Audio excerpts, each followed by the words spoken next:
It's easy to be great because most people are weak. In order to get ahead of 99% of people, you have to do what the 99% are not willing to do. And this isn't going to be some big monumental act that's going to take you straight to the top. It's just about showing up every day and setting the goal for yourself to get 1% better every single day until you become part of the 1%.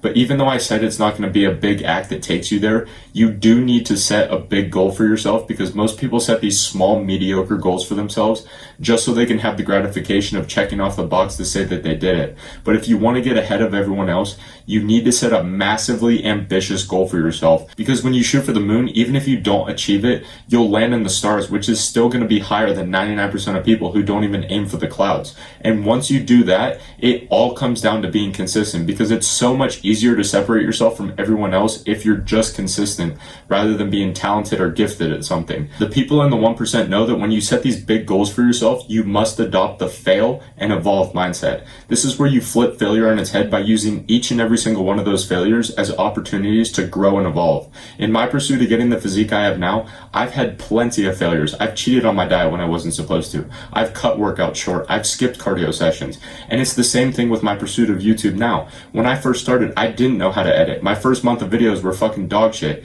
It would take me almost an hour to record one of these 5 to 10 minute videos because of how many times I would stutter or forget what to say next. But with both of these things, I kept failing and kept evolving. And in order to keep evolving, you're forced to cut out bad habits every time you want to take that thing you're pursuing to the next level. In both of the things I just mentioned in my life, I still have plenty of work to do to get to where I want to go. But I see that as a good thing and extremely motivating, because I know that I'm going to keep growing and keep evolving past all the hurdles that I encounter along the way.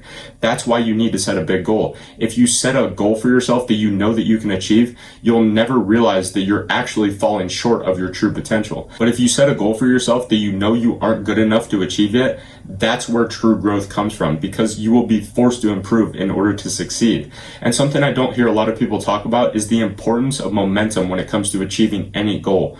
All it takes is for one thing to change that will give you that positive momentum that will carry over into all the other aspects of your life.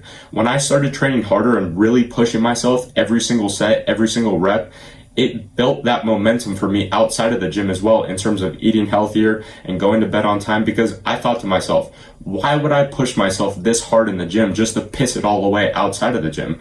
That's what I mean when I say all it takes is for one thing to change in order to start generating that positive momentum into all the other aspects of your life. And once you start gaining that momentum, you need to begin moving with intention, because you create your future with the power of your intention now. It's in the small habits that you do every single day which will ultimately take you to the top 1%. How you spend your mornings, how you talk to yourself, what you read, what you watch on social media, who you surround yourself with. The top 1%, they start their day with intention because they plan their day the night before.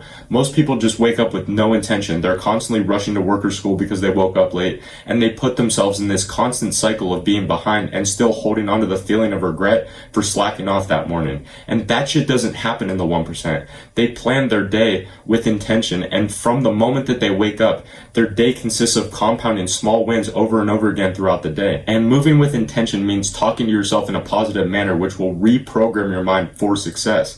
You probably know someone who always talks bad about themselves and constantly doubts whether or not that they can do something. And it's because they haven't put in the work. Because when you've put in the work that you intended to do, you have no reason to shame or doubt yourself. And you don't let other people put you down either, because we all have heard the saying that you're the sum of the 5 people that you spend the most time with. So why would you not spend that time with fucking savages who inspire you and force you to level up with them?